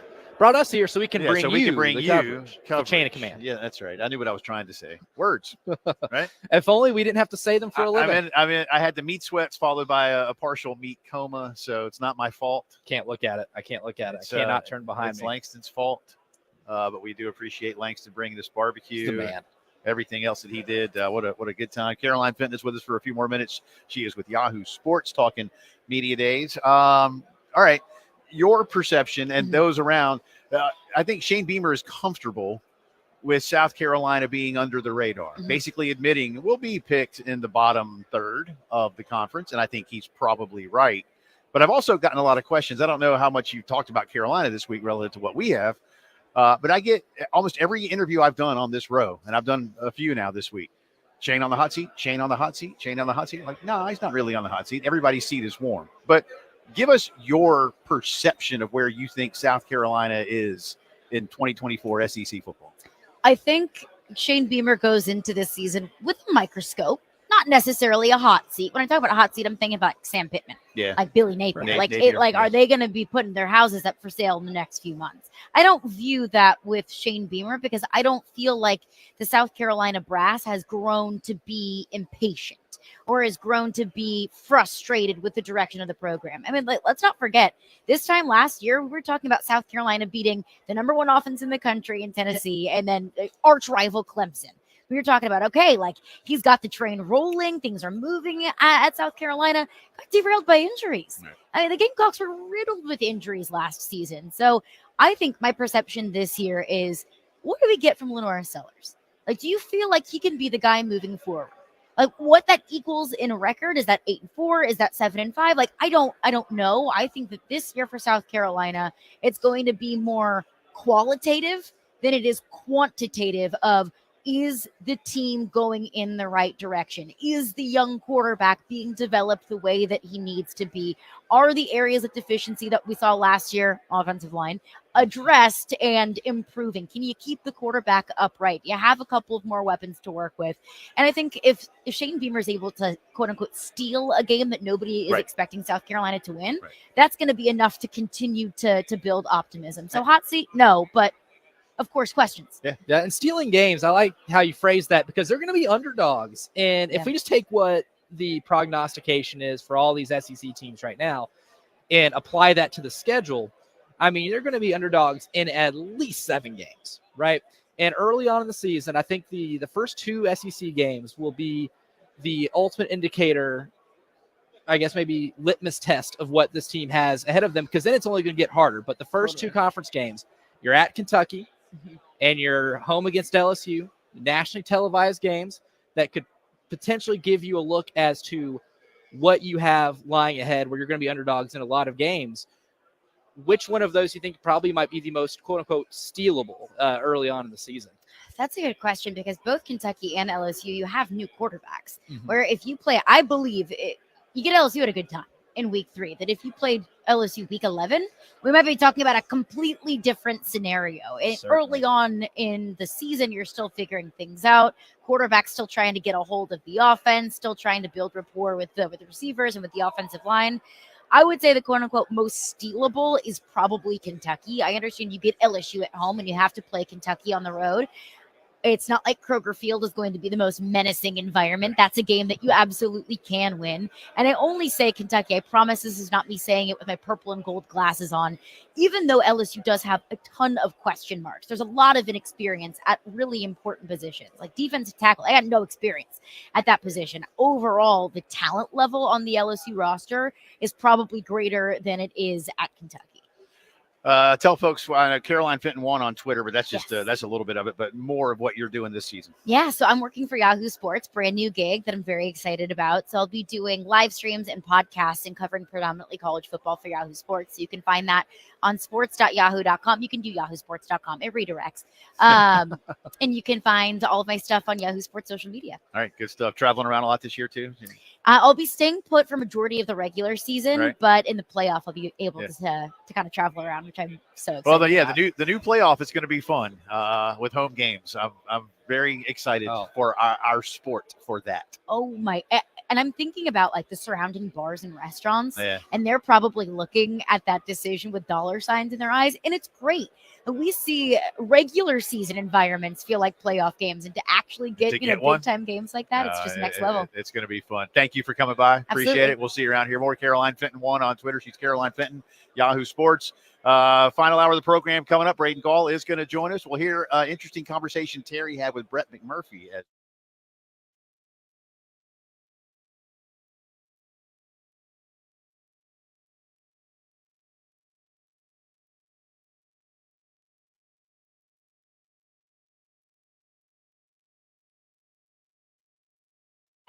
We get that game? Because I don't remember the last time LSU played in Florida. We were supposed to in 2015. They were supposed to, and then we had the hurricane, or no, the flood.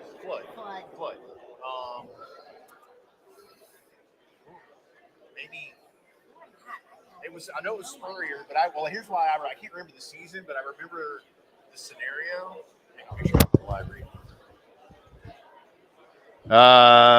Dave, what do I have here? I apologize. Hang on, the live radio, AAA Heating and Air, as I'm trying to get a whole bunch of things done here. Don't forget, 803-677-1500 for all of your HVAC needs. Call AAA Heating and Air, and call AAAtoday.com is the website. Free quote. Listen, guaranteed financing. No payments or interest for the next 12 months, $1,500 system buyback, and a 15-year parts and labor guarantee. I mean, now is the great time to get a brand new system and stay comfortable for years with AAA Heating and Air.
And from the WIS TV Traffic Center, Hardscrabble Road at Elders Pond Road, an accident there. Also one at Old Cherokee at Belfry Road.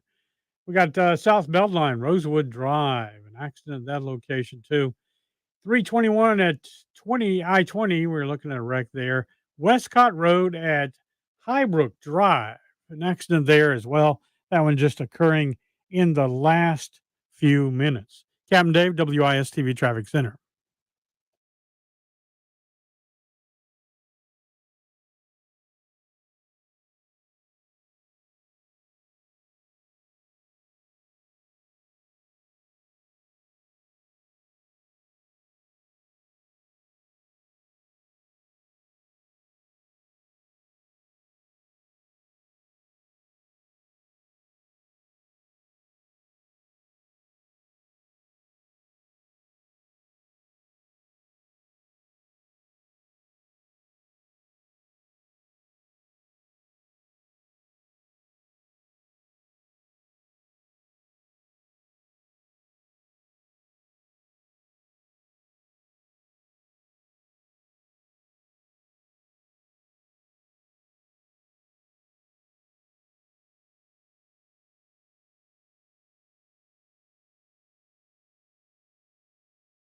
All right. 5 o'clock on this Wednesday afternoon. Welcome back in. It's the final hour of the post-game show. Alongside Elijah Campbell, I'm Jay Phillips. We're broadcasting live from Radio Row at the Omni Hotel. Dallas, Texas is where we are as Media Days rolls along. Alabama, Texas, Florida, Mississippi State. Today, just one Gamecock opponent, that being the Crimson Tide. Carolina goes to Tuscaloosa on October the 12th.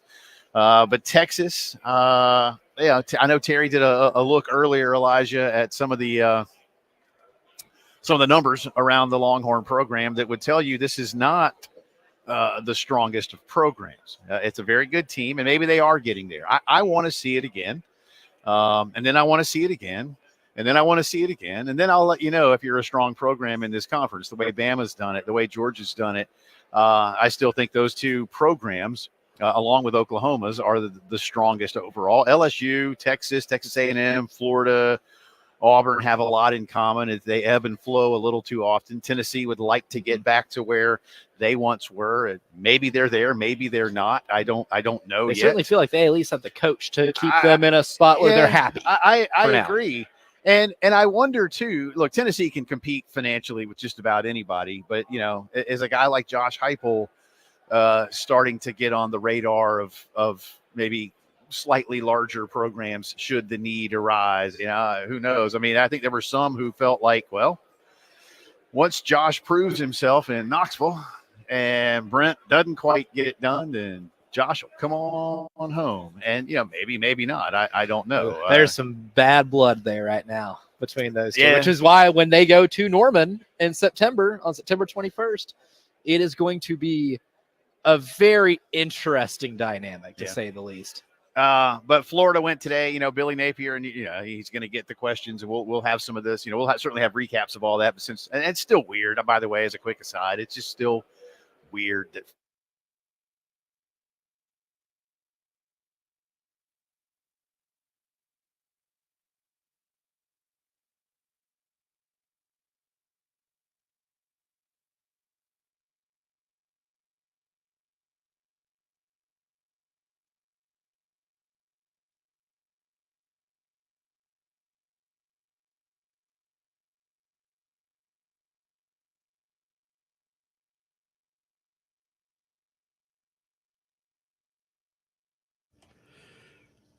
From the WIS TV Traffic Center, looking at record hardscrabble on Elders Pond Road, Old Cherokee at Belfry, South Beltline at Rosewood Drive, a wreck there, 321 at I-20, an accident, and Westcott Road at Highbrook. This is Captain Dave, WIS TV Traffic Center.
a Q&A from what Brett had done earlier in the week when Brett had mentioned that does it seem like there's a whole lot of interest in Clemson and Florida State joining either the SEC or Big Ten. I'll let you set a little further context so I don't step all over this thing. That's right. Yeah. So the part of Brett's reporting was that he'll explain here in the cut here in just a second, but the crux of the story is if both those schools are able to get out of the ACC, the Big 12 might be the only landing place for them for a variety of reasons. And I think, might be tough. Yeah, just go ahead and hear from Brett himself, because this is a very thorough, he explains a lot of his reporting, and you can find it on the Action Network or at Brett's Twitter, because, the guy tweets a lot on a daily basis, and it's free content. So highly suggest going to read the full thing. But Captain Dave's got the clip here, but this is a really fascinating look for through the viewpoint of the people he's talked to that are making these decisions. I tell people this, no matter how mad you get at your boss, never quit your job until you've got a signed deal somewhere else. In the last 15 years, there's been 16 schools that have moved into a power conference or changed power conference. Every one of those schools has notified the conference they're leaving, and because they already had an invitation to go somewhere else. Not Florida State. They're suing the league. They're trying to get out.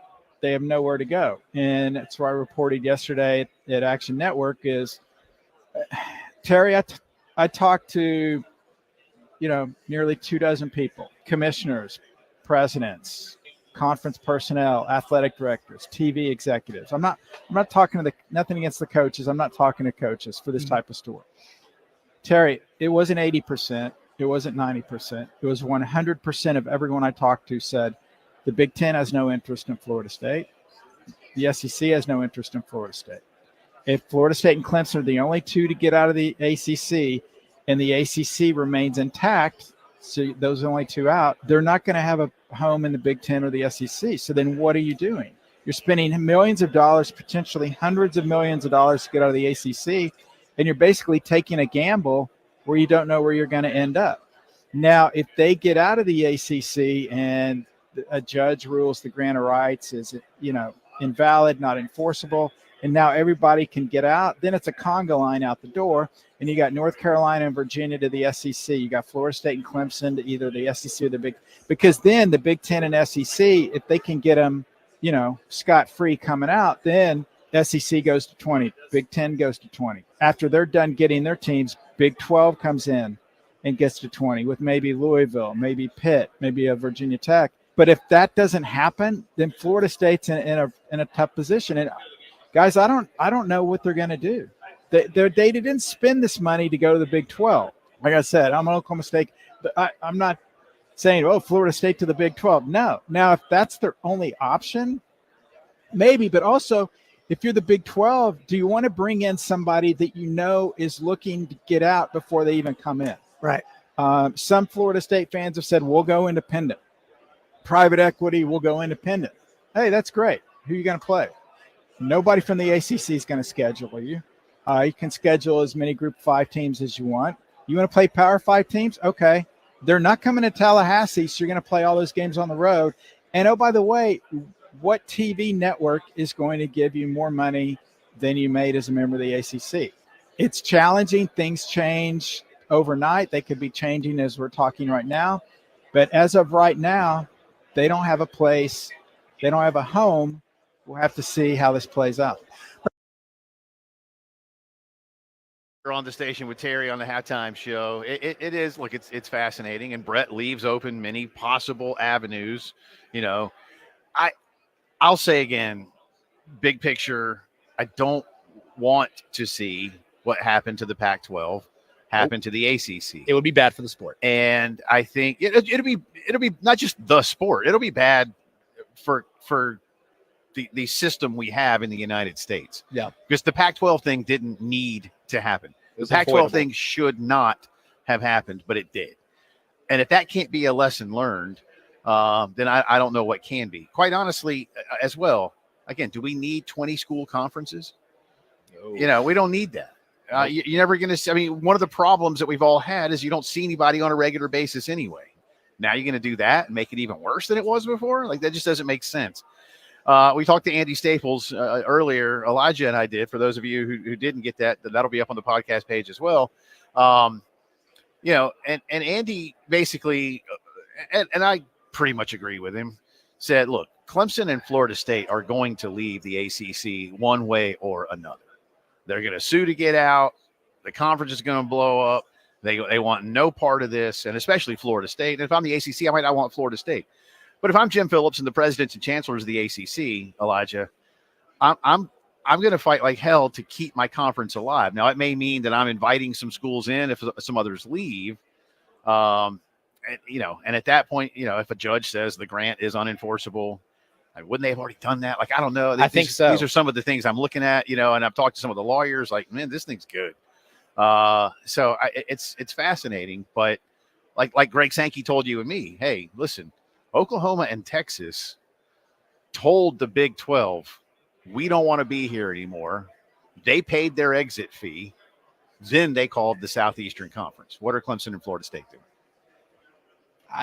That's I think the point that he made that makes most ton of sense. And when he mentioned the possibility of Clemson, Florida State get out of the ACC, they have this grand plan to leave. And they finally get out. Are you doing all of this to go to the Big 12? No. You're doing this to get into not the ideally SEC. Anyway. You're doing this to get in the SEC and the Big 10. If those schools don't want you, then guess what? Congratulations. You're Oregon State and Washington State. You're playing what Brett said, a non-Power 5 schedule. And if you think that Florida State's going to make private equity worth their time when they're having to play, I don't know, Jacksonville State. I was going to say, to open the Saturday season. at Death Valley, it's Clemson and Tulsa. Yeah, I mean, I don't know about you. I'm a college football sicko myself, but I don't think that Austin P and Clemson's moving the needle for me. No. I just don't. And, good luck getting into a college football playoff where 8 of the spots are invitationals. You have no shot to get into the top 4 because you can't win the conference because you're not in one. And now you have to impress the committee by going undefeated and winning all of your G5 games on your schedule by an average of 35 points. You then have to raise the standard of how you're beating everybody, and it's going to be a lot tougher for you. And look, no one wants to be Oregon State and Washington State. And I have a feeling if you're able to get out of the ACC and you can't get into a conference because you're not getting in the ACC or SEC, it's Big 12 or you're one of those guys. Yeah. And again, does the SEC want more of that? The SEC doesn't need to get better at football. It's the best. I've heard they're pretty good. It's the best at football. That's what I learned this week. They're good. Our program and our trip to Dallas brought to you in part by some of our terrific people all across the Midlands and the PD, including the folks at Behringer General Store on West Evans Street in Florence. Come in, relax, shop local.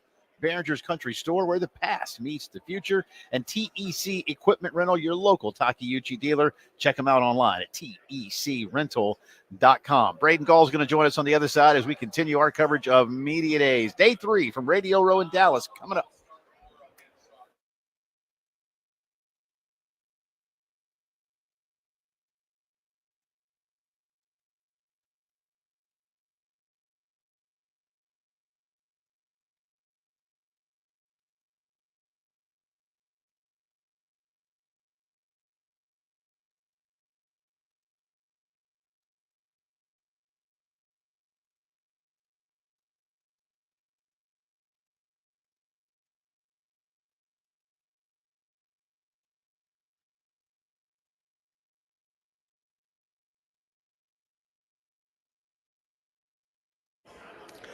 A lot of us love our home, love our neighborhood, love the schools. It's close to church and shopping and everything else, but it also needs a little update. It might be time for you to take advantage of some terrific opportunities with the Palmetto Citizens Federal Credit Union Home Equity Line of Credit. Here's the first thing. They're local and not-for-profit, so they're going to return earnings to you, the members, in the form of lower rates and fewer fees, and that includes tapping into your home's equity. Unlock it and easily access a line of credit over a 10-year draw period to assist with needs or goals like updating the kitchen, adding a bathroom for the kids, a playroom, maybe renovating, he tried to say, that room over the garage. Apply today. Join my wife and me as members. Visit palmettocitizens.org to learn more, or any of their 14 convenient Midlands locations. Palmetto Citizens, where you can achieve your potential.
Looking at a wreck, it's going to be I-26, going to be eastbound.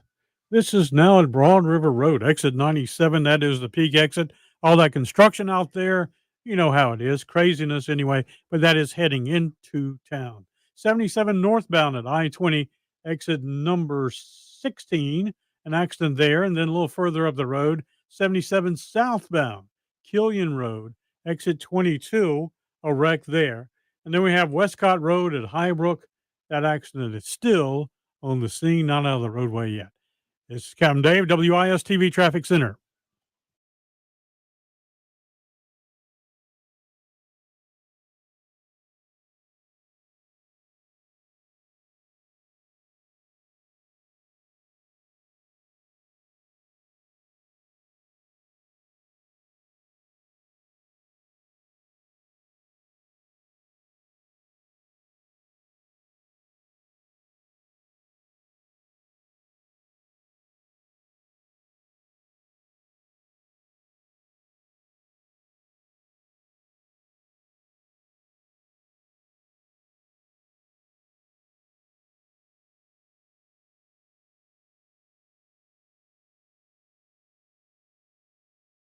Welcome back into our coverage of SEC Media Days live on Radio Row. Jay and Elijah with you. Braden Gall joins us now. He's the owner of 440 Sports based in Nashville, Tennessee. And you've known this guy for a while, huh? I have, yeah. It's good to see him. All like the little seed is sprouted into a big tree with a beard and Hawaiian shirts. It's great. I love to see it. He's having a good time in his first ever SEC Media Days and doing quite well. How many is this for you? Oh God, never ask a girl her age. 2005 or 6 would have been my first. I haven't been to all of them, but I've been to almost all of them. And right about this time of the week, I am ready to not be at them anymore. Well, it used to be, if you've been going that long, because my first one was 03. I've missed 2 since then, not including COVID. And we had 3 days. Remember, this would have been it. And then when they told us it was going to 4, I think most people were like, yeah. And okay. I will say it's been. I don't know how you feel. Dallas has done a great job. This venue has been fantastic. The venue is I think it's by far one of the most efficient layouts. Not that anyone listening cares about our problems in the media. No, but in terms of how it works and how we do our job, I thought last year in Y'allstown was great. And I think that venue was perfect. This is just a step up. Yeah, I agree. I love the Atlanta vision, the venue of the College Football Hall of Fame. There's more fans there. The lobby in the Winfrey is special in Hoover because all the crazy lunatics show up with their weird hats on and And I don't miss that. There's something special about that. But telling me that I have to be in a mall, in the suburban mall, for 4 straight days without the fresh air and the light of sunlight, that part's not great. I like the food in all of them. Give me the food, and we can have a great debate about the best food. Nashville, Atlanta, Birmingham, Dallas, all great food. I think there's a great food debate in the SEC as well. As someone who loves both Louisiana and low country South Carolina food, I think there's a great debate to be had about which state has the best food. But it's been a great venue, and honestly, I think it's a little bit more because it's further away for most SEC folks. I think it's been a little bit more tame and a little bit more under control. There hasn't been any big news. I mean, it started with Lane Kiffin getting emotional about his father, and Nick Saban this is the other weird thing. Nick Saban is walking around, and I've seen him a few times where he's just by himself. And you're you make eye contact and you're like, hey, Nick. And he nods his head. And I'm like, he used to go to the bathroom with police officers. I was going to say, he used to have cops. Seriously, no, he used to have multiple police. They would close the bathrooms. Absolutely. For Nick Saban. And now he's just wandering especially around. in Hoover. Yeah. And now he's just wandering around. And it's okay, we're in a new place. Right. And I think Kirby Smart recognizes that he is now evolving and matured into the planet, the gravitational force that is the best program in college football. I think Lane Kiffin has filled the interest vacuum with his personality and how good Ole Miss is going to be. I think Sarkisian today talking about Saban and how big of an influence he is and the risk that he took on Sark, and Texas is going to take up a lot of oxygen as well. So they're sort of all fighting for what Nick Saban had, which was control of the conversation at all times. Right. And so Kirby's kind of got it. The question is, they're all coming for it. Who's it going to be that's coming for them? And that's going to be really fun to watch this year. Yeah, today the weirdest thing, and I've really enjoyed watching Nick Saban watch pressers. I've gotten a good kick out of that because the big bad bully is now graduated, and now he's getting to watch the other high schoolers feed amongst themselves. But today, watching him watch Kalen DeBoer's presser was fascinating because that was him for the longest time coming to these events and giving the state of the union of his football team. And now he's watching the guy take it over after him. And I was talking to Terry about it while we're watching it. I was like, man, I think I would give an ungodly amount of money just to hear the thoughts going on in Nick Saban's head right now, what he honestly thinks about seeing somebody else take over a program that he took to 6 national championships. And that makes that whole dynamic between Kalen DeBoer in Alabama just a lot more fascinating seeing it played out today. Well, and honestly, I he's still a part of the program. Right? He's still around, and he's still clearly an advisor for whatever Kalen DeBoer needs. And I agree, I would pay a lot of money to learn. But again, going back to sort of his role now, and they all talk about him like he's not around, but like he's sitting in the room. Yeah. Except for Sark today, who was like, I see you, Nick. I see you over there, coach. But again, it was funny. I was sort of in one of these back hallways. I was doing an interview with somebody, and Kalen DeBoer comes around the corner, and he's kind of doing a stand-up TV channel or something, and he's having a conversation, and Nick comes by and walks right by the whole thing, and Kalen's not on the air. He's just chatting with folks. They're just kind of doing post-interview, conversation, and Nick just kind of walks right by. Didn't even, and it doesn't mean anything. It just is one of those where it's he knows it's not his baby, even though he recruited everybody. Right. He developed all of them. Right. And I had a chance to talk to Malachi Moore today. Just say what are the differences, and they have music at practice now, which is something they didn't have with Nick Saban. He was shocked that they got to have music at practice. And I said, I asked him what's the difference in the communication styles, and he says, well, Kalen DeBoer is far more of a player-led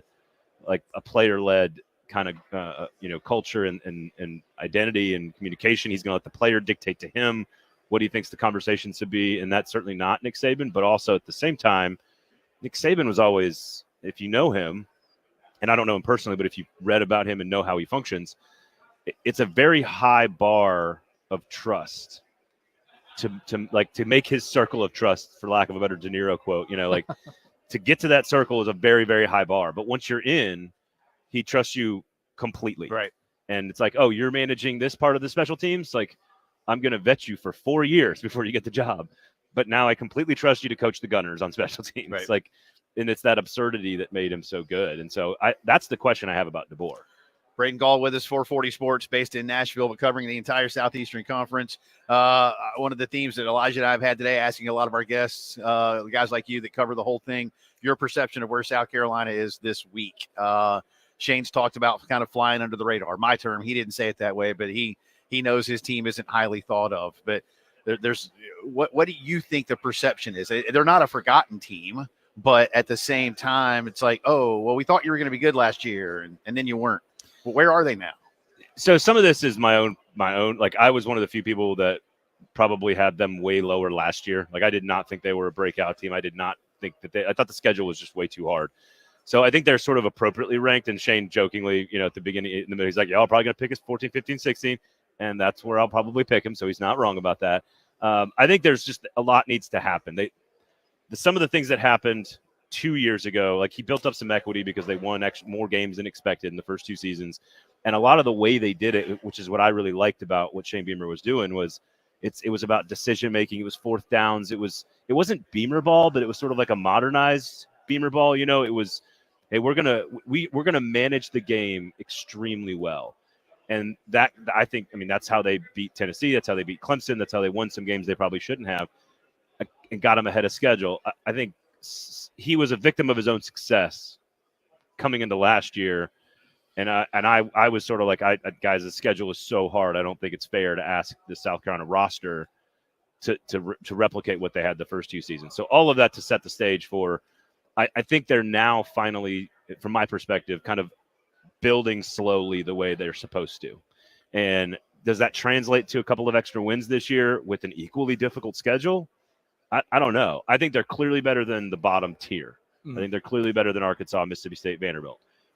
But the next 3 teams that they're tracking down, Auburn, Florida, and Kentucky on my ballot, those are all teams that are pretty darn good, I think. Like any other conference, they would be upper half teams. And so I just think all 3 of those teams from a roster standpoint are ahead. Line of scrimmage in particular. Yeah. Like that's got to get better. There's no doubt.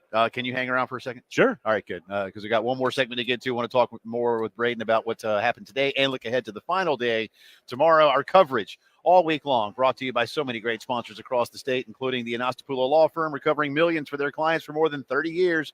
Whether it's a slip and fall, car accident, any other issues resulting from an accident, the Anastapula Law Firm can help. Remember, don't scream, call Akeem. 800-ALL-7s is the phone number. And the great folks at Lexington Medical Orthopedics, board-certified physicians that combine the highest quality care and treatment to get the best results, getting you better sooner. Lexington Medical Orthopedics. More of the postgame show coming up from Radio Row in Dallas.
11 minutes in front of 6 o'clock, at least back home. 11 in front of 5 here. I can see it doing Central Time. There now. you go. See, you're fine. You're finally getting acclimated to it. God's Just in time for us to That's leave. what he's been saying. God's too. time. You guys, Yes. again, with sports, I can appreciate that, but I'm far too used to it. And as I said, to defend my my time zone, half the nation's population lives in the Eastern Time Zone. Take it as you will.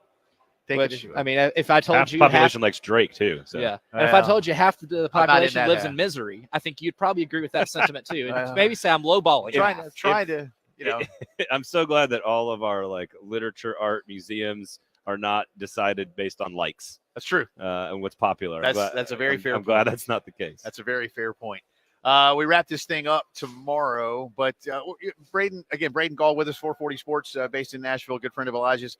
What stood out? Anything to you so far? I mean, we haven't really made any news this week, but is there anything?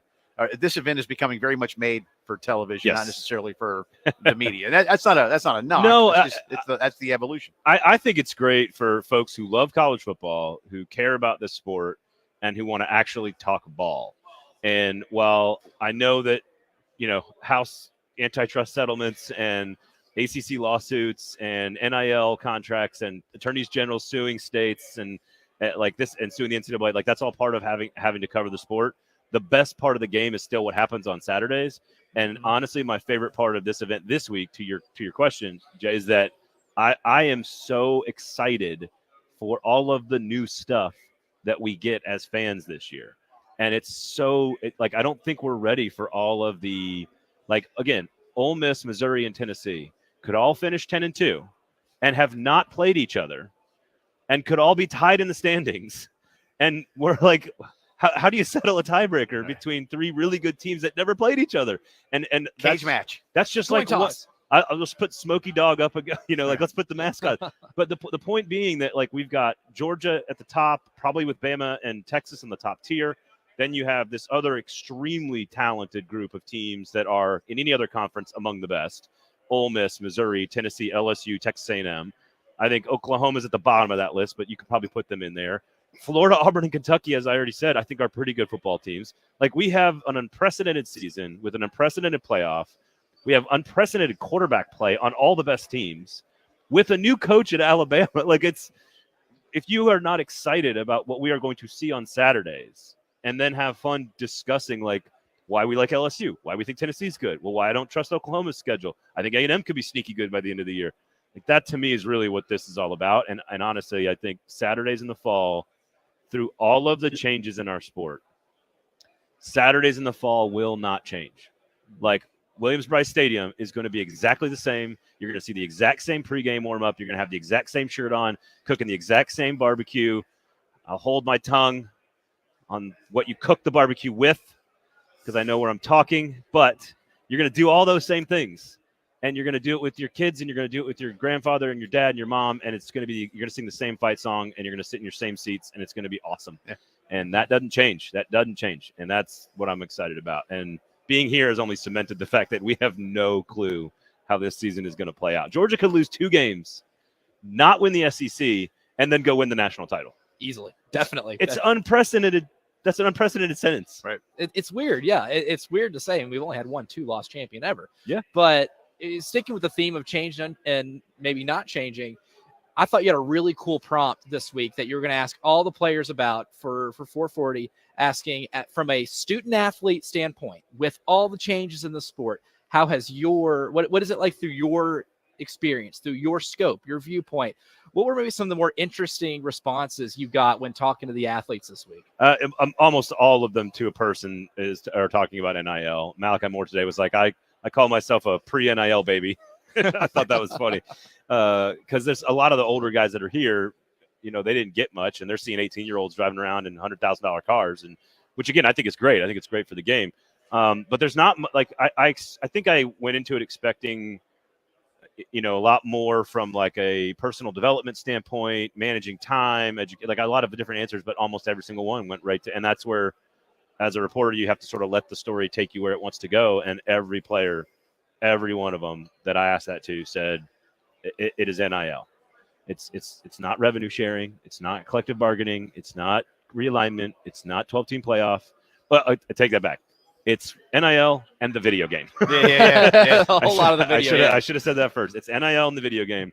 And then each player's answer on the video game is fascinating because they're all different. Again, Malachi Moore today, he goes, listen, I'll be honest with y'all. I'm just going to use it to figure out what I should wear on Saturdays. Braden, thanks for stopping by, dude. We'll talk to you during the year. Y'all follow Braden on Twitter if you don't already. Braden Gall, Gall. Good stuff. 440 Sports is the website.